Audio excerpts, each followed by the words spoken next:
Okay, I think we should get cracking.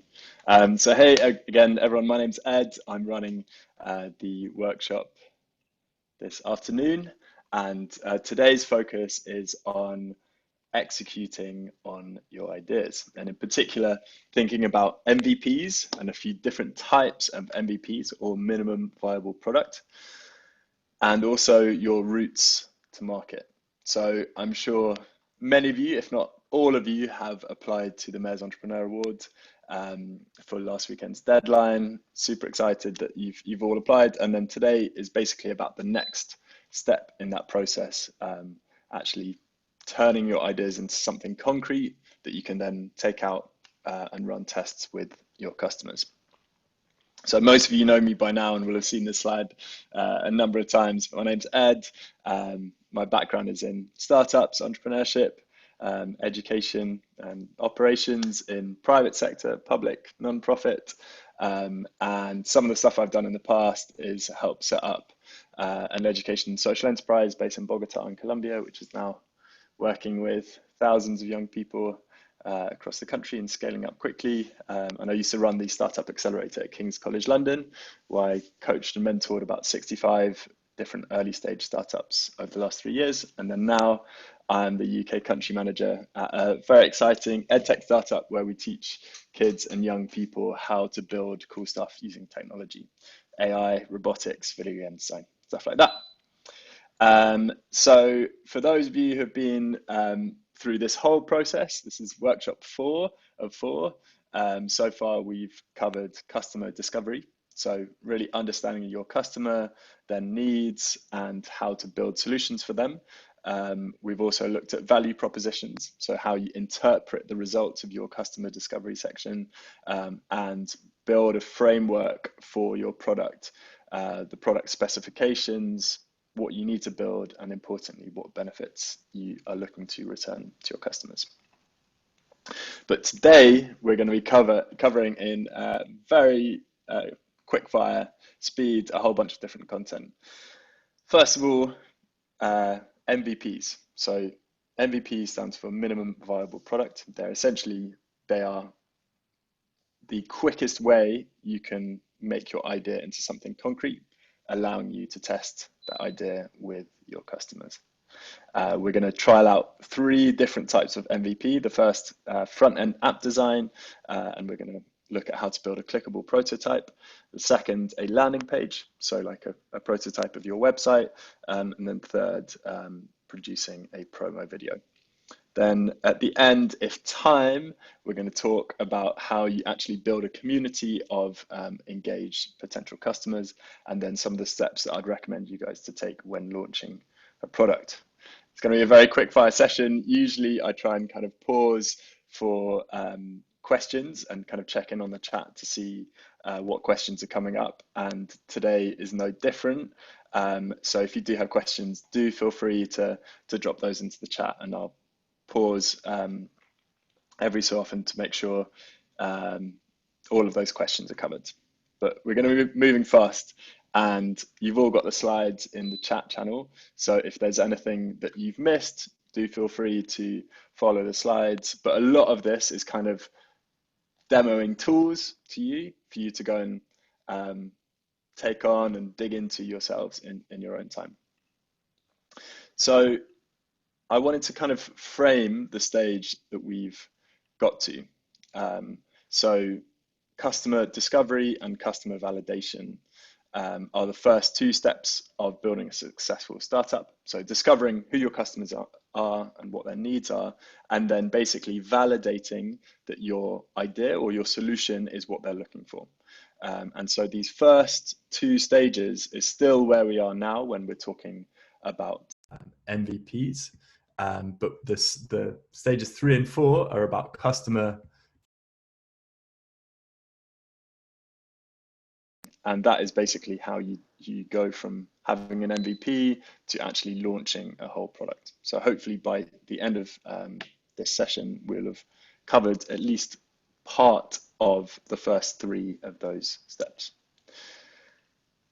So this is broadly the steps that I think you guys at this point, at this early stage, should be thinking about to launch your product.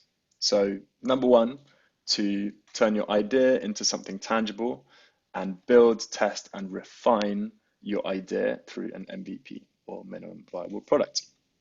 Second, and this is really important, to build out a database of customers. And in particular, emails are worth money. Basically, when you're looking to build and launch a product, you want to be building a database of potential customers who you can then launch that product to. And there's a whole bunch of ways of doing that. But during the customer discovery phase, you will already have been in touch with some customers who you've been interviewing.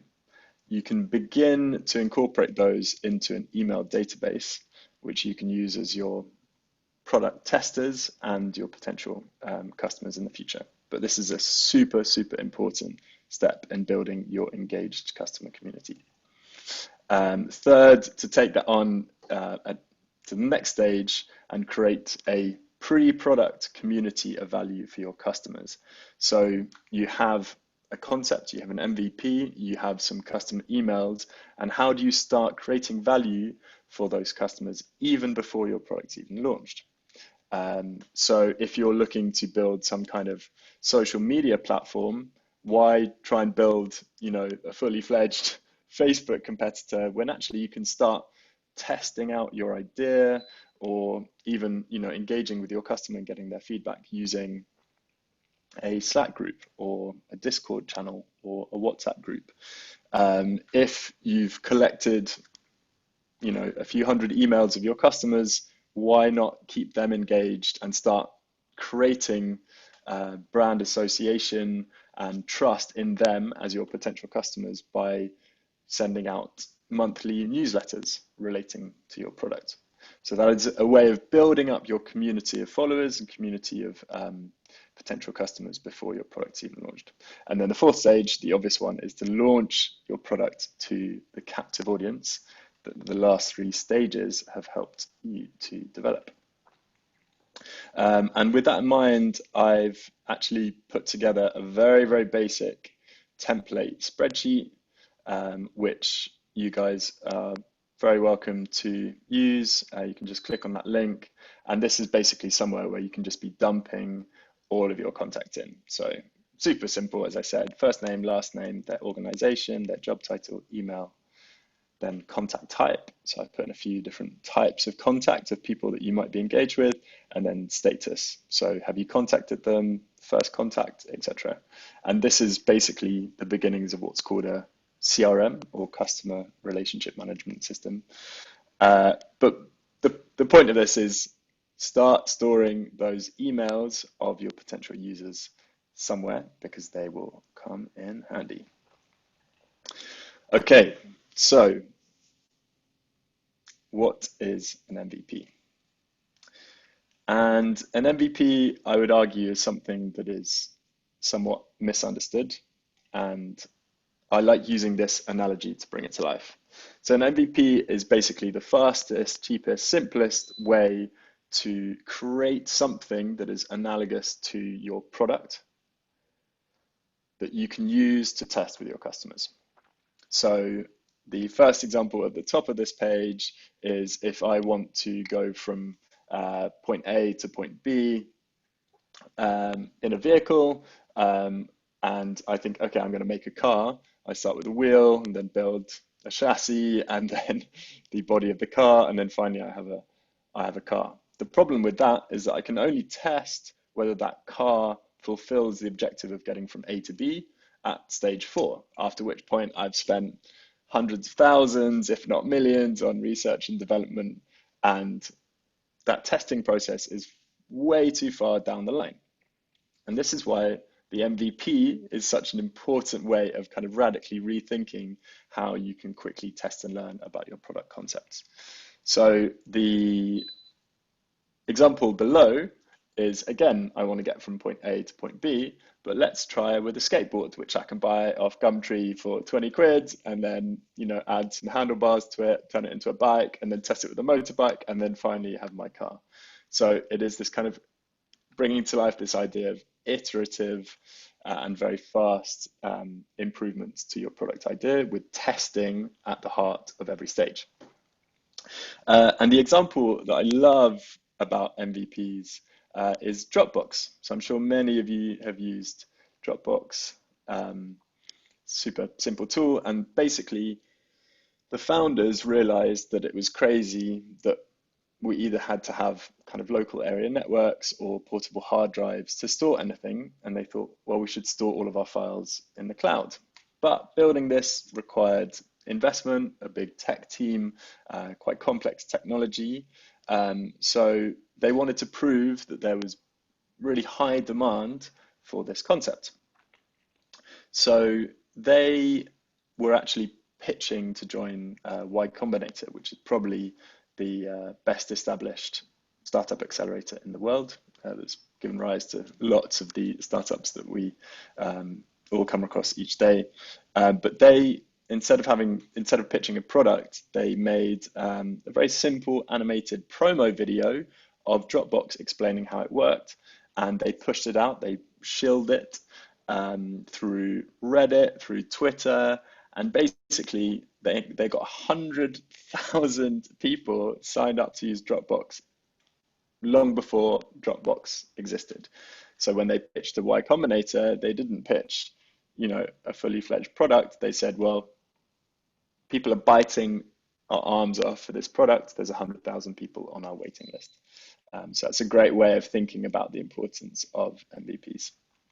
And this other guy called Ben Tossell has proved that you can do this stuff supremely quickly. And that is a big outcome I want you all to take from today.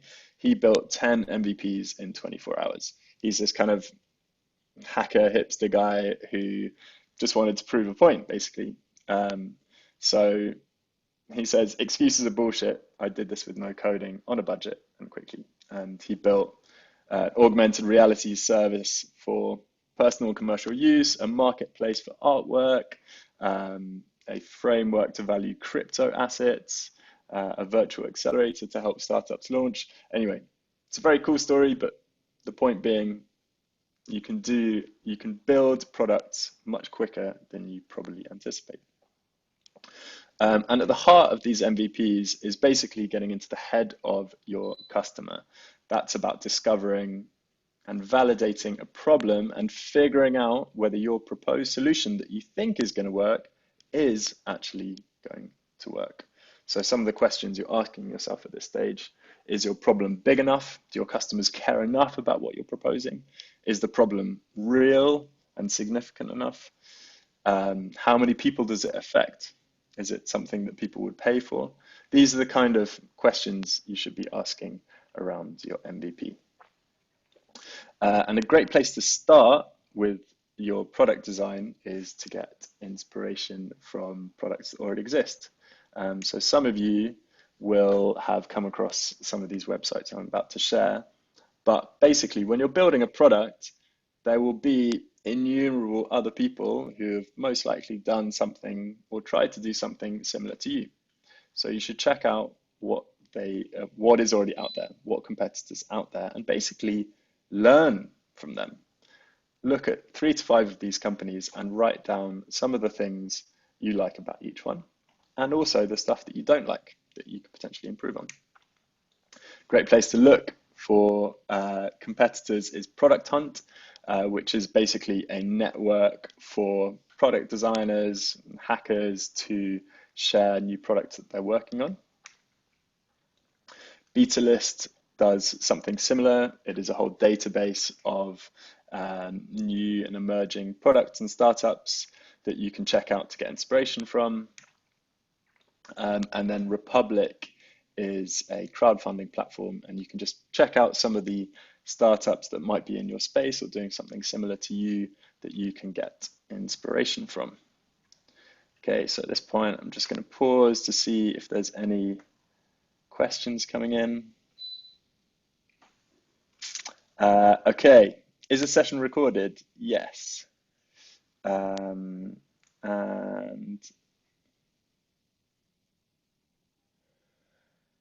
MVP for a two-sided marketplace app. very interesting question.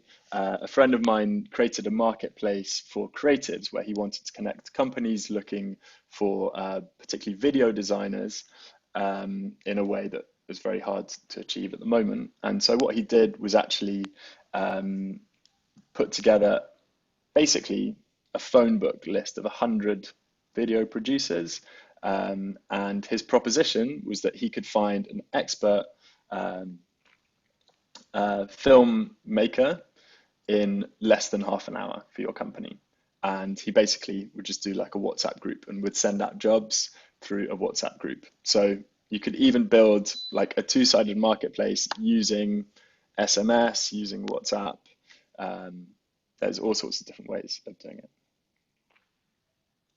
Okay, I am going to move on because it's all sorts of stuff for us to cover. So the first MVP we're going to look at is app design. So a lot of the startups and entrepreneurs that I've worked with over the last few years think that you need 10 to 50K to build an app, and then they go to an agency, they try and raise money from friends, family, etc., and then they go and waste this money because they don't really know what they're building. So my challenge to you, or I propose to you, is that actually you can all be app designers without using any code and get to a certain point where you've kind of talked through the fundamentals and understood the fundamentals of your app design using a platform like Marvel. So there's lots of steps to this process, but some of you before have gone through this exercise of creating a logo, and it's a good place to start for your app design. So I'm going to demo an app for old people to connect with their families. So this is a social application to connect people in care homes so that I can then use in my app design. So I'm just choosing the fonts that I like on this very handy site called Namecheap, and I think I'm going to choose this.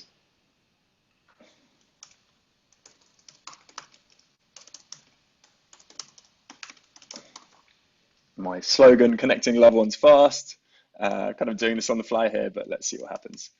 And I'm going to choose a logo, and I think I'm going to choose, maybe these aren't quite as inspiring as they could be, so I'm going to choose this guy. And here are some logos. Okay, old friends. I can choose whichever one of these logos that I like. I'm not sure I'm a total fan of my own brand right now, but anyway, I am gonna take a screen grab of this one, and I can use it in my app design. So to use this, you can basically click on the one that you like, and in the bottom left corner, you can click download, and it downloads all of those branding assets. The next step is to get on to, sorry, jump back into my slides. Where are they?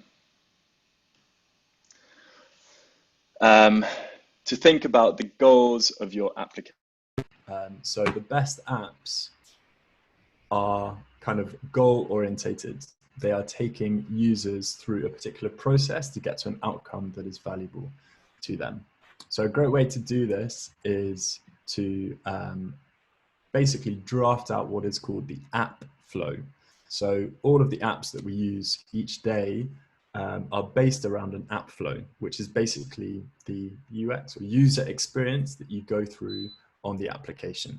From opening the app, you probably have a welcome screen, then a sign up screen, then a home screen when you have a bunch of different options and you can choose where you want to go in the app.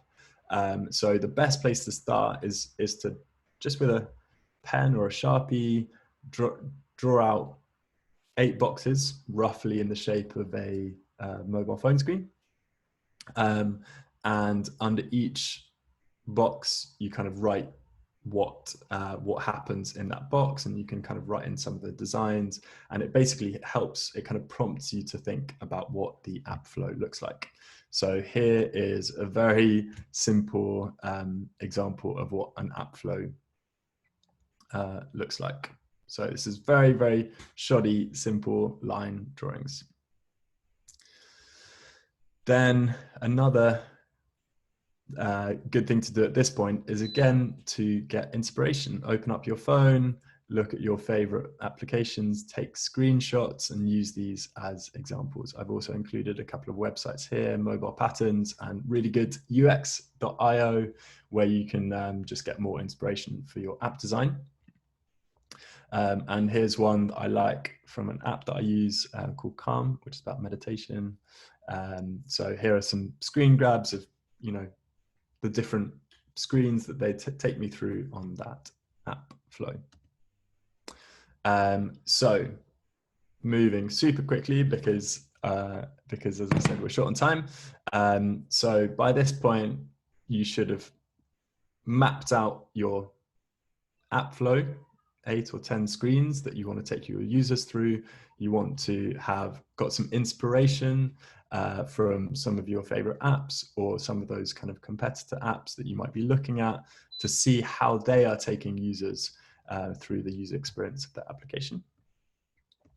And then now we can actually get on to Marvel. So it sounds like from the chat, some of you guys have actually used Marvel in the past. So what you need to do is go onto marvelapp.com and create a new account. And once you've logged in, you should get to this screen now. I'm just going to pause quickly in case there's any questions.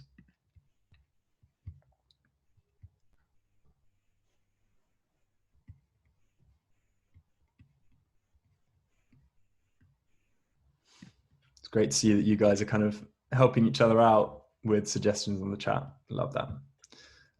Okay, so now to talk you through how Marvel works, you click in this bright green button in the top right corner, create project, and you want to click on prototype. So my project's called Old Friends, and I'm going to make it for an iPhone 8. On this free version, you'll be able to make one front-end clickable prototype without paying for the subscription. So just worth bearing in mind in case you're considering doing lots of different app mockups. But now if you go add images, ignore these two options, go add images, and then select design in Marvel, you come through to this screen. And basically, this is where you can start dropping some of your designs for your application. And Marvel, what's great about it is that it's super, super easy to use, and there's a whole bunch of presets that make the whole thing easier. So in this left-hand nav bar, there are a whole bunch of different inputs that you can include. The first is a square. So here's a square that I can incorporate into my design. I'm going to make a little banner out of that. And let's say, because my palette was this kind of warm orange, I'm going to change it to orange.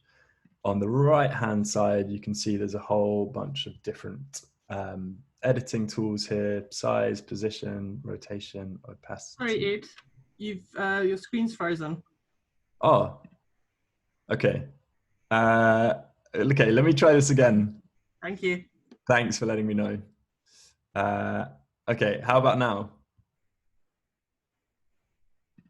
Yeah, that's good. Yeah, okay, cool. I will talk through those steps again. Okay, so once you've logged into Marvel, you click Create Project in this top right here, and then select Prototype. Oh no. So as I was saying, you're not allowed to have more than one project on the free version. So I'm just going to delete this one.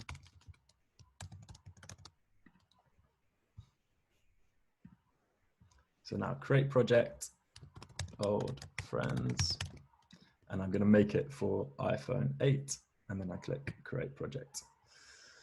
And now on this screen, ignore these two options and instead just click add images and then select design in Marvel. So then you come through to this screen here where you can start using these editing tools that I was trying to show you earlier when my screen was frozen. But basically this top left one is to input a box. So I can move that around to create, let's say, a banner for the top of my app. I want to make that a nice warm orange. This one lets you create circles. Not sure I want a circle now, but it's there if I want it. This one lets me add text. So I can say welcome, but it's really small, so I can make this text bigger. And slowly but surely, I can bring this to life as a welcome screen. The next is just a simple line. So if I click on that, I can draw a line.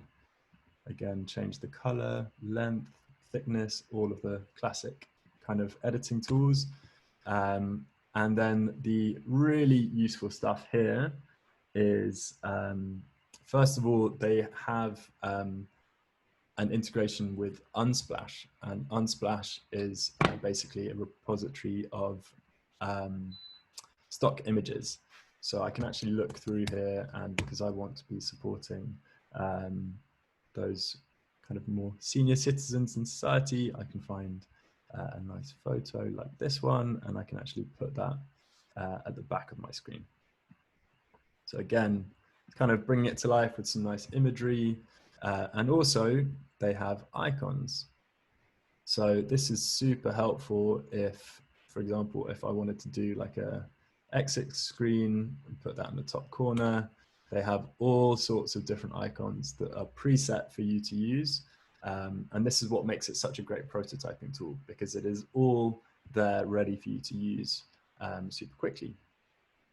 But probably the most useful part of Marvel is these 4 purple boxes at the bottom here. And these are basically preset templates that make the whole app design process super, super quick. So let's say I want to make a welcome page. I can literally just search for welcome and then click add. And then here we go. I have created a welcome page. So that is already looking super pro. I've got some placeholder text in here that I can edit. I can just double click on the text box and edit it.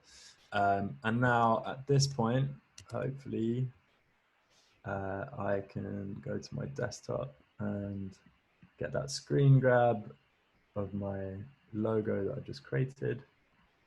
And here is my logo. Okay, it needs a bit of resizing, but I think you guys get the point. Here we go. So old friends. I'm now really bringing to life my app in what has taken me about 5 minutes. So this is definitely not my finest design, but this is just moving very quickly to show you how this tool works. So I can close that.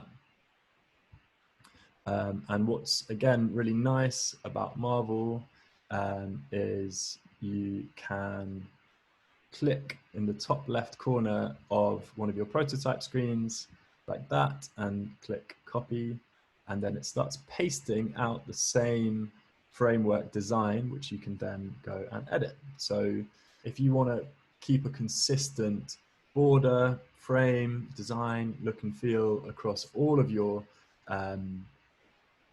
app flow in this prototype, you can just keep clicking in the top left corner and click copy, and then it just pastes it next to it. And then you can click on this and then go edit design, and then you come back into this screen.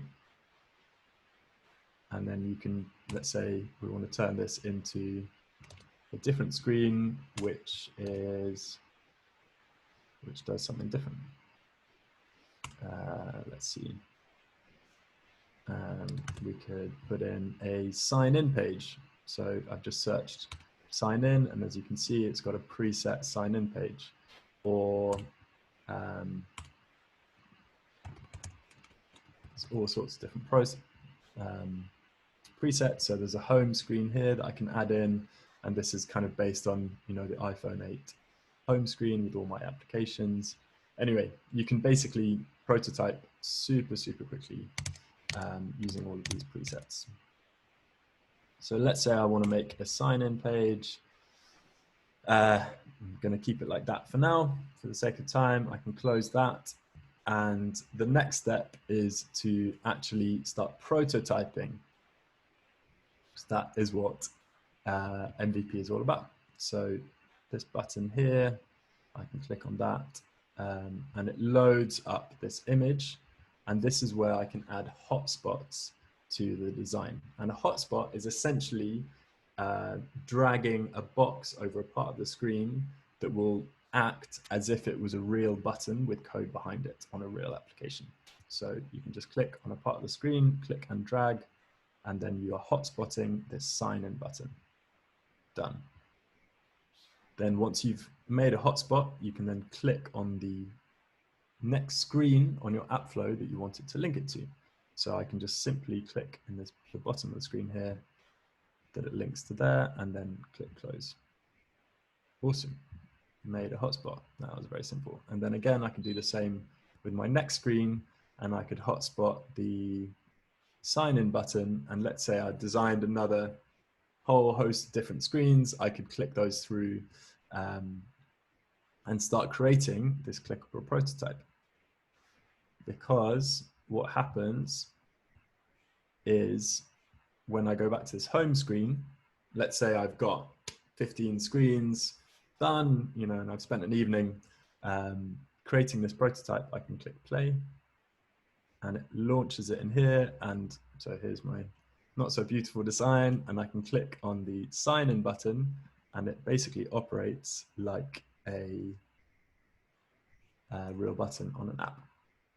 What's even better about Marvel is that you can share this with your friends through the share button. So I'll show you that again. So click on this blue button, share, and with this link, you can actually send it as an SMS, or you can copy it to WhatsApp, whatever it is. And when your friends open that link, they can actually use your app as if it was a real app on your phone, and you have not written a single line of code by this point. So hopefully this has shown you just how quickly you can build something that has the look and feel and interactivity of a real mobile app without writing any code. And importantly, this is something that you can then take forward to test with your potential users. So again, I'm going to pause quickly and see if there are any questions coming through.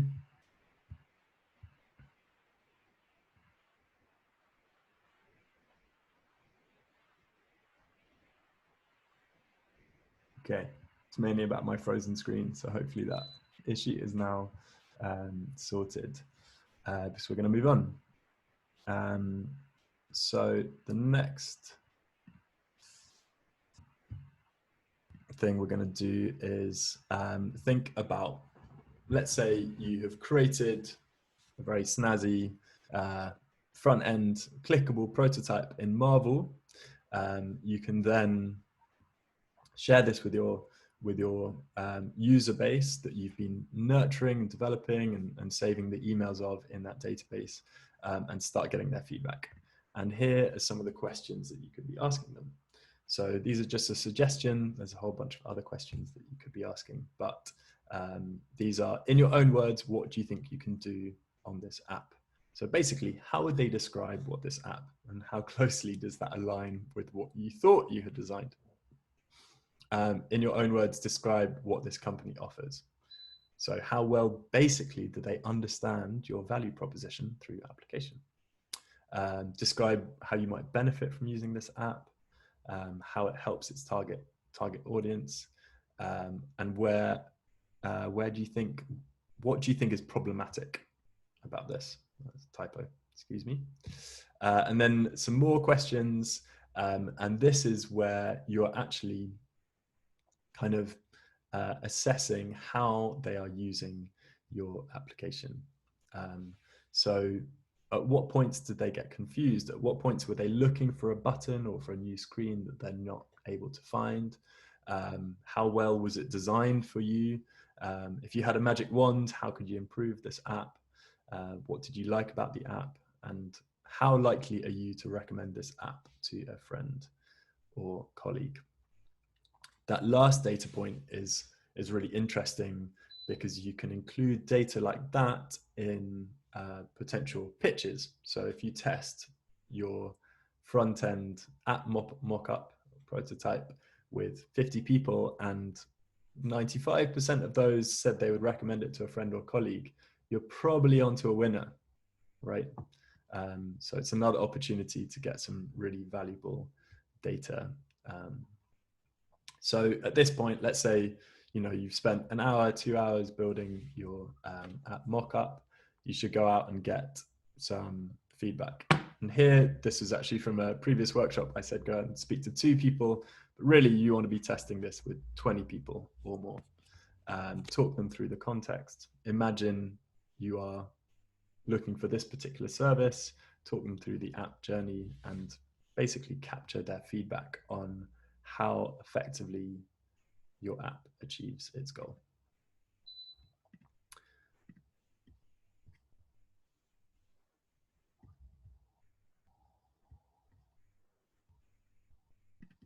Okay, so we're now at 20 to 6. And so I just very quickly wanted to show you how easy it is to make a landing page. If you haven't built one before, a landing page is broadly a place where you can push your customers to interact with your product proposition. And it is kind of, it can act as like the first version of your website, and it can also act as a test bed for new ideas. So in my company, we build landing pages the whole time to test new product ideas or new propositions, but we always ask for users to show some kind of engagement with that landing page, most typically to fill out a form or give us their email. So you create some kind of transaction through that landing page, which helps to validate your product idea. There's a ton of different tools that let you build landing pages. One of them that I like is called Unbounce, but today we're going to be using Card, and ignore these login details because they are now expired. But I will show you how Card works. So this is Card here.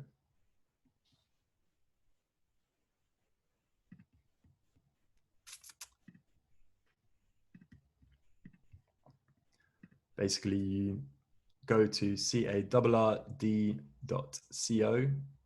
and create a profile, and you can actually get a 7-day free trial of the premium version without entering card details, which is awesome. And then in the top right corner, you can click New Site. And basically, it's just like a block-based web builder. So you can choose a template. So I'm going to use this one in the top left. And basically, you can just edit all of the elements in this template. So all of this text is editable here.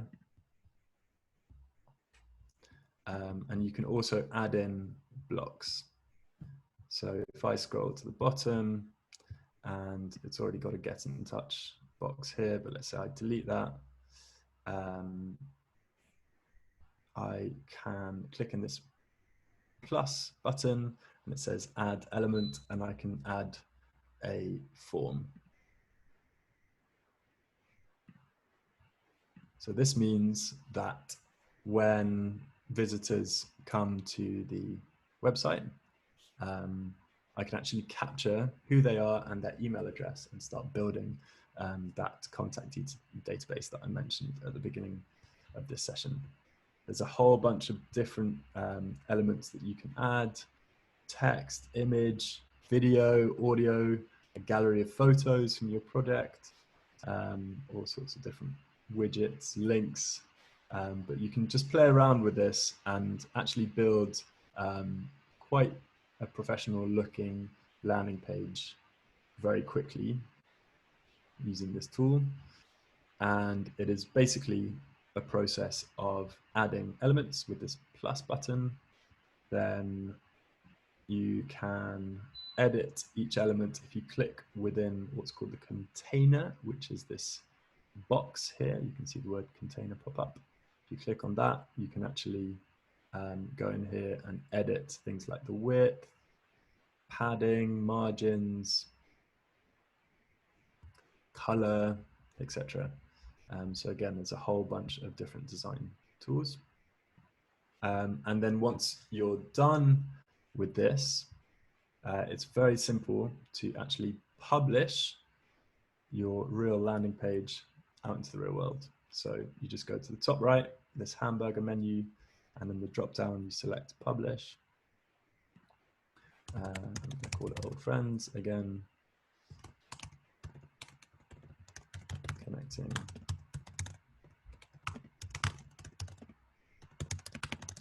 Connecting elderly with their loved ones first. And you can actually buy a custom domain. So you can actually have the name of your business as the domain, but you'd have to pay probably about $10 to $20 for that. But now I just want to use a .card.co URL. So it's going to be called oldfriends.card.co if it exists. Okay, it's available. So now I can just literally click publish. And okay, there's some elements that need a bit of figuring out, but you can build and publish landing pages super quickly using this page, which is very powerful thing when you're building your startup. A great way to use your landing page could be to set up a Facebook page for your business. You might want to run a Facebook ad that links to your landing page, and then you actually drive traffic to click on that Facebook ad, open up your landing page, and then give you their email address. And what's cool about that is that you can run that test for, let's say, 24 hours, you put £50 against it, and then you can start looking at the data to see how people respond to your Facebook ad and also how they respond to your landing page. So you're actually starting to collect data on your MVP around how many people you've reached, i.e. impressions, conversion rates, number of signups, and that is all super valuable data as you go about validating your ideas.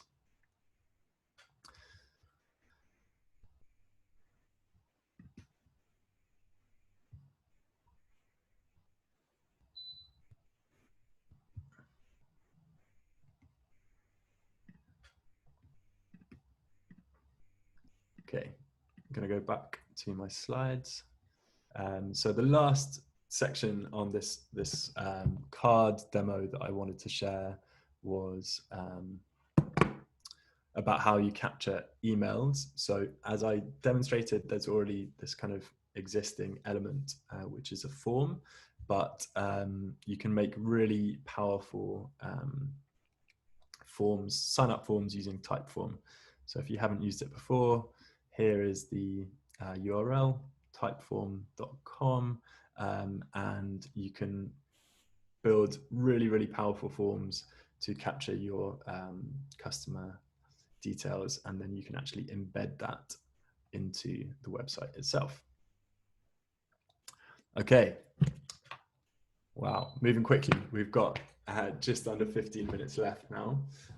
So I'm going to show you the last tool from today, which is a tool that I totally love called Veed. And it is the quickest and most easy to use video editing tool that I've come across. It's designed by two guys that were on our accelerator at King's. It's super easy to use. So here I've outlined briefly what makes a great video.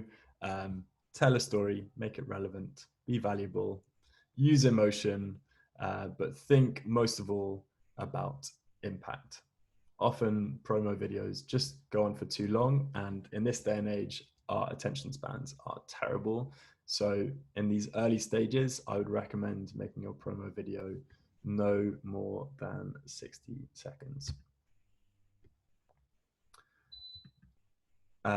And when you go about building a video, you basically want to answer a set of questions to understand what you're making. Otherwise, you're going to waste a lot of time if you're not planned. So who is this video campaign or promo for? What problem does it look to address? What are the goals of the campaign? What content will the video contain? So these are questions focused around a video which is relating to a campaign. But the same questions are applicable for your own startup ideas. So here in this video, I said this video campaign is for people with spare time during evenings and weekends looking to volunteer to help elderly people. It helps the problem of elderly people who lack access to support networks. The goal of the campaign is to sign up volunteers as buddies for older people. And the video itself will contain a short video of an elderly person having an animated phone conversation with subtitles explaining their positive dialogue with their buddy. Subtitles are super important because many of us actually watch our video on the go and without audio. So make sure that your message comes across even if the audio is off. So a good place to start is with the subtitles themselves. So in this case, I've basically drafted out what the story of my video that I want to tell. So it's very simple. Across the UK, millions of elderly people are left isolated by the coronavirus lockdown. Let's remind the elderly people we love that we're here for them. And then added a link to this Adopt a Grandparent campaign run by CHD Living. But let's look at how you go about building this video. So the first thing is you need some video content. Ideally, you would go and actually capture this content yourself. So whether you have a professional camera or an iPhone, we should all have our tools available to create this content. But if you don't, you can use some royalty-free video. So I've included 3 different links for those. And if you click through to this one on VidEasy, here are some videos of old women that might want to be, might be relevant to this campaign about supporting isolated elderly people. So I can click on the one that I like. Checking this one out. Okay, yeah, I think this is one that I could potentially use. I can then click free download, and then that downloads to my hard drive. Super easy. Then next, you get onto veed.io.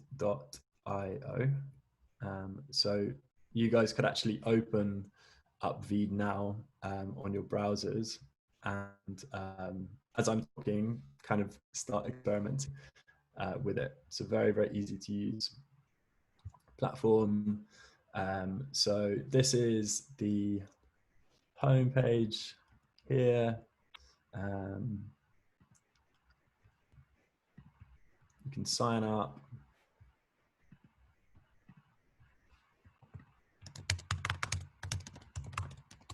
And it sends a link directly to your inbox.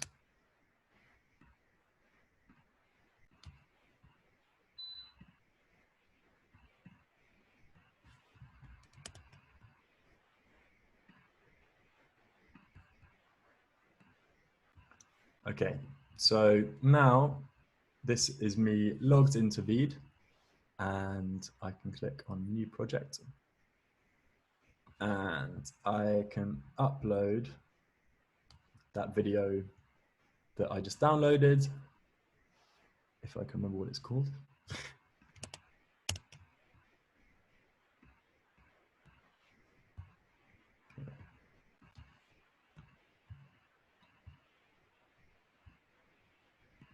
Okay, here we go. Okay. So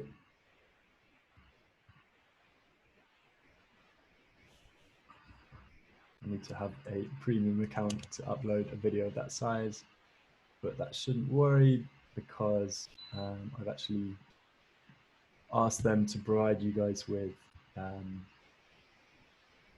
premium account for the next 3 days, so you can experiment with.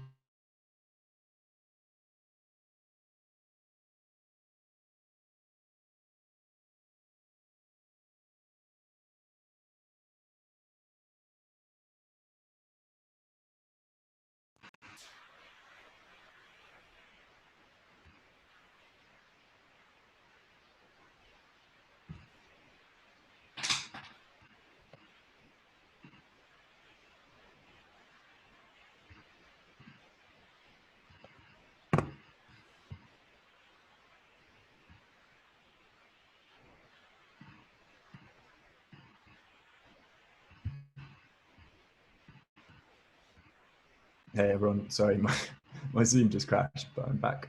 Hopefully you can all still hear me.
Okay, unfortunately, kind of struggling to give you a full demo of Veed, but honestly, it is something that you guys will figure out how to use in 20 minutes. You can drop subtitles on top of video footage, you can put emojis on there, you can change filters, you can add stock music. It's super, super easy to use. And I think it's also very cheap. I can't remember what it is for an annual subscription, but it's extremely cheap. And here's some here's a website where you can add royalty-free music. And all you need to do is download the video, and then you can start attaching that to campaigns on Insta or Facebook or wherever you want to push out your video. So super, super useful tool to use, and one that I'd definitely recommend. Okay, so we've got about 5 minutes left. Very quick fire workshop. Before we finished, I wanted to kind of touch on how you actually go about preparing for a product launch. So we've looked at these 3 different tools for building an MVP, but alongside the kind of build and test of your product ideas, whether it's an app, website, video, Slack community, Discord community, all sorts of different types of MVP that you could be using, you want to be building up this email database. So as I said on this slide, you want to create this community and use that database to send out a regular newsletter with curated content or events relating to your product. So let's say you are building a mental health app. Rather than just building the app, you can build a newsletter that has Eventbrite events, content, relevant advice, blogs, articles for your community who are looking for support with their mental health during lockdown, for example. Other ways of setting up a community might be through some of the platforms I mentioned before: Slack, WhatsApp, Discord, and sharing content ideas and basically nurturing the trust of your potential future customer base. Likewise, you can do the same thing on social media. Insta, Facebook, Pinterest is something that I'd really recommend using depending on what your idea is, but it's a really valuable tool for creating kind of curated content for your users. So this is the important step alongside building and testing your MVP, is to create this community. And then to launch your product, the final step of this process, the first thing is that you want to ship small. So if you're launching a product for the first time, you won't want to try and launch it to 1,000 customers or 10,000 customers, because something will almost certainly go wrong. And so you want to ship small. So a soft launch to a small group of engaged customers is a much lower risk way to start testing your initial product. Then post initial launch, when you feel ready that your product is ready for a full launch, a great thing to do is start building hype. So you might often see people on social media doing like a 10-day countdown with a post each day on Instagram, just getting people excited, getting people talking about something that doesn't yet exist or that hasn't yet been launched. It's great to get some journalists on board as well. So writing a press release and pitching to journalists. If you haven't pitched to journalists before, I definitely recommend just Googling how to write a successful journalist or PR pitch, because there's definitely an art to getting their attention. It's very hard to get journalist attention, but there's some great advice out there on the web. You might also want to start building hype on Product Hunt. So Product Hunt, I showed you before, it's a community of product designers, and it's a place to engage people and get them to like and upvote your product to start building that engagement. Some other great ideas are running events. So you can actually run events for a very small amount of money, particularly in this virtual world. You can run webinars, run them through Eventbrite for free, get 100 people signed up, and then you could do a panel event, a webinar, a trial, a demo of what your product is, but some experiential way of bringing to life your product experience. Then the last two, probably more traditional, so running paid ads or pay-per-click advertising on Google, Twitter, Insta, Facebook. And then lastly, using referrals. So asking people who already are engaged with your product or really like what you're doing, and asking them to pass that on to 10 friends, 20 friends, ideally with some kind of motivation. So that's why, Uber and Deliveroo, etc., all use these referral codes, because they are a great way of driving a network growth of your product. Okay, quick look at some of the questions coming in. It seems like there's a whole bunch of support that you guys have been giving each other, which is fantastic. So we're going to finish in a couple of minutes.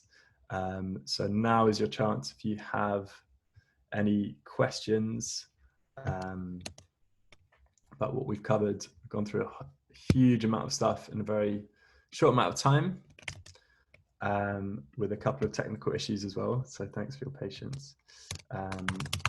So there are the slides I've just shared. And I'm also going to share this toolkit of super useful startup resources that I've put together for you guys.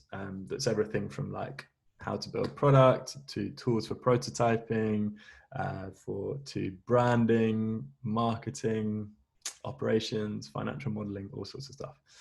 So do check out that link in the chat.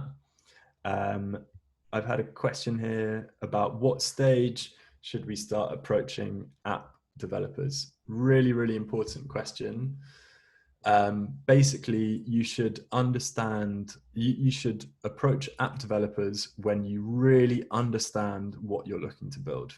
Very often, particularly non-technical founders go straight to speak to app developers and they'll probably get fleeced because the project will take longer. They don't know yet what they're trying to build. So trial a whole bunch of MVPs first, and get data points back from those MVPs. So don't just do a clickable prototype on Marvel, but also, you know, run a Facebook ad campaign, or, you know, set up a regular email newsletter, build a Slack channel, create a landing page with a sign up form, run some ads against that and see what happens. See how many people convert, how many emails you get signed up, and what the response is to your different product ideas. And only then will you have a really clear understanding of what your initial app or product that you want to build will look like.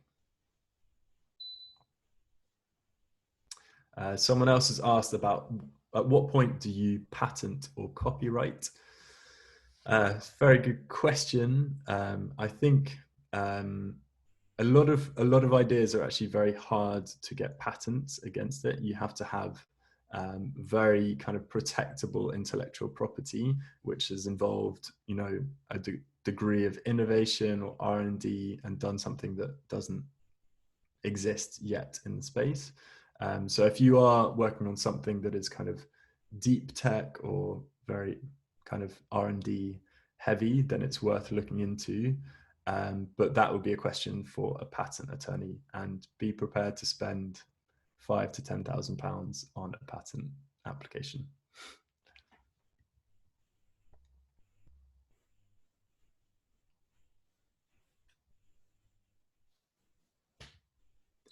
There's a question here about B2B and how you create something of value for B2B customers. It's a great question. A lot of what we've covered today might seem more like a kind of B2C or direct to consumer idea, but B2B, business to business ideas, a great way to test things with them is through events and also kind of thought leadership. So you might want to write research studies or particular insights on an industry that businesses would be interested in downloading, and then you could put that on LinkedIn and see how many downloads you get of your thought leadership piece. That's a really interesting way of building engagement and testing your ideas in that space. Other people are asking how much it costs to build an app or an e-com site. So for an e-com site, I mean, it's very hard to answer that directly, but I would recommend, if you haven't built a website before, to use either Wix or Squarespace, and you can actually very quickly and cheaply get set up with a website that you can start selling stuff through yourself. I'm in no way a web developer, but I've built a bunch of sites on Wix, and you can do them in 2 or 3 hours if they're pretty basic. Is there a way of taking in-app payments without PayPal taking 3% of everything? Payment providers all take quite a healthy whack. I really like Stripe as a payment provider, but shop around and see. I can't think of who's the one who offers the best rates, but it's definitely something you need to think about in your costs to your business, those transaction fees do add up. Okay. And yes, finally, the recording from today's session is going to be online. So the GLA team will put that up on YouTube. Someone's asked how much it costs to make a simple app. Again, I'm loath to answer that question because it really depends. You could get something basic done for like a few thousand, all the way up to 50,000. So it really depends on the design specs and what the features of the application are. Last thing before we finish, I have just created, I've just shared my email, which is ed@futurefaculty.co. If you guys have any thoughts, comments, questions after this session, do feel free to drop me an email and I'll do my best to get back to you. But that's it for now. Thanks so much. There's been sort of 85 of you on this session today, so great to see so many of you on the workshop, particularly in such a sunny evening. I'm going to go and get some sun now. But take care, everyone. Keep safe and enjoy this next and creative stage of building out your